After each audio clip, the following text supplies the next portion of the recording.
berbagai hal ia rencanakan, berbagai checklist ia buat untuk mengisi hari liburnya. Di tengah hari libur Bu Kim juga sudah menyampaikan apa saja tugas yang harus dilakukan Jiah.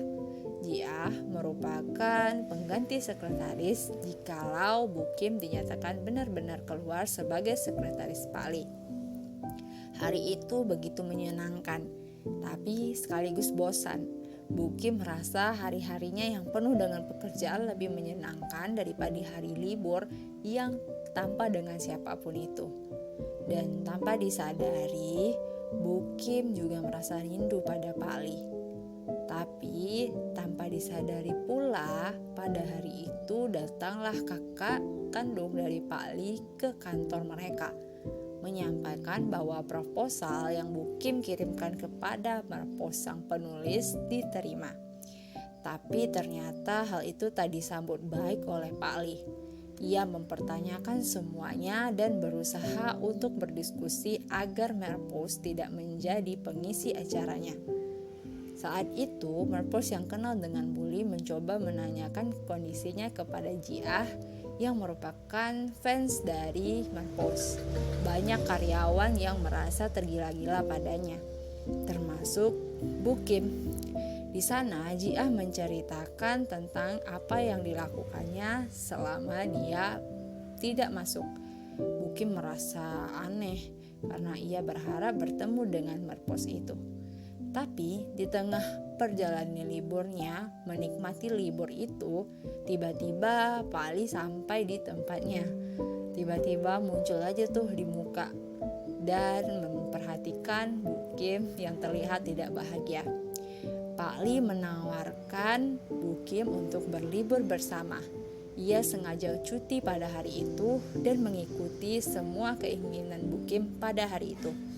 Meskipun kehidupannya yang hedon setiap hari, ia berusaha melepaskannya. Ia coba ikut dengan bis kota, naik bis, makan, dan segala hal yang dilakukan Bu Kim akan ia turuti.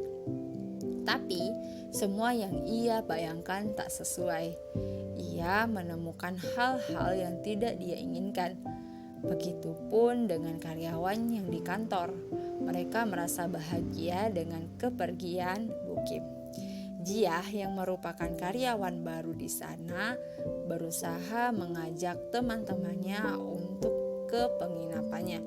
Ia baru saja mengontrak tempat baru di sana. Dan hal yang mengejutkan, di sana ada Pak Ko yang merupakan karyawannya satu kantor. Kehidupan sederhana Pak Ko seketika terungkap dan Jiah diminta untuk diam. Di tengah perjalanan liburan panjang Bu Kim menantang Pak Li dengan berbagai hal yang tidak mengenakan. Ia mengajak Pak Li untuk makan makanan yang tak pernah ia makan sebelumnya. Ia juga makan makanan yang penuh dengan lemak dan terkesan menjijikkan bagi orang kaya. Di sana, Pak Li berusaha untuk memakan dan menghargai apa yang diberikan Bu Kim.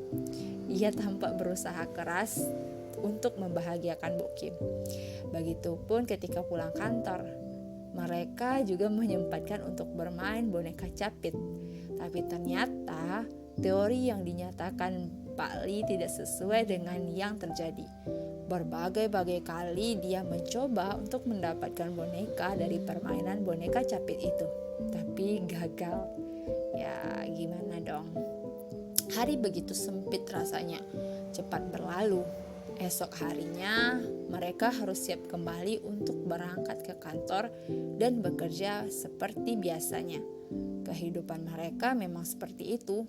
Kantor rumah, dan kantor rumah lagi. Mereka juga harus berusaha untuk mempertahankan perusahaan yang sangat besar di dunia multinasional. Di sana, Pak Li dan Bu Kim terus bekerja secara konsisten dan mengenyampingkan urusan pribadi mereka demi kemajuan kantor tersebut. Hari itu adalah hari yang sangat menyenangkan. Dia tiba-tiba baik tuh dengan Bu Kim. Tiba-tiba sifat judes dan egonya berkurang. Ia juga berusaha untuk berbuat baik terhadap semua karyawan. Perubahan itu juga dirasakan oleh seluruh karyawan. Tiba-tiba di kantor, Pak Ko yang bertemu dengan Jiah ketika di kontrakannya menemui Jiah untuk menyampaikan penutupan rahasianya. Tapi Jiah janji dia tidak akan membuka rahasia itu. Perdebaran demi perdebaran masalah terus berlanjut. Pak Ali semakin yakin bahwa usahanya untuk mempertahankan Bu Kim akan berhasil. Bahkan ia mencoba mengulang kembali tuh permainan boneka capitnya dengan mengajak anak-anak kecil. Dengan wajahnya yang super tampan itu, dia berhasil ngedapetin satu boneka capit yang langsung ia hadiahkan untuk Bu Kim. Wow, so sweet banget. Dan di tengah percakapan mereka, tiba-tiba Bu Kim merasa dia terharu guys. Terharu banget ketika melihat berbagai hal yang ia saksikan dengan perjuangan begitu besar dari Pak Li. Bu Kim juga berterima kasih atas semua itu. Ia merasa sangat bahagia, sangat bahagia. Ketika diceritakan oleh Jiah tentang kedatangannya, ia kembali menemukan hal yang aneh.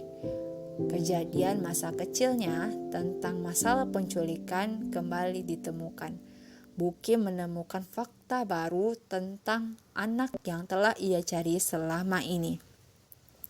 Berita yang ia dapatkan dari teman curhatnya dulu yang diajak kencan itu, ia dapatkan dan menyatakan bahwa teman masa kecilnya itu menggambarkan kakak dari Pak Li.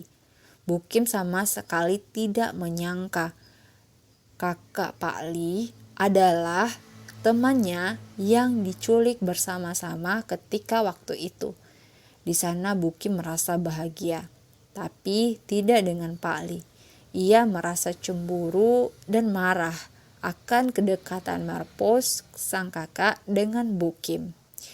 Ketika itu Bu Kim diminta untuk merapikan seluruh berkas yang ada di ruangan Pak Li. Ia melihat bahwa ada formulir pendaftarannya sebelum menjadi sekretaris Pak Li. Ternyata saingannya dulu cukup berat. Banyak banget sekretaris profesional yang melamar. Tapi ternyata Pak Li menempatkan hati pada Bu Kim karena satu alasan yang pasti.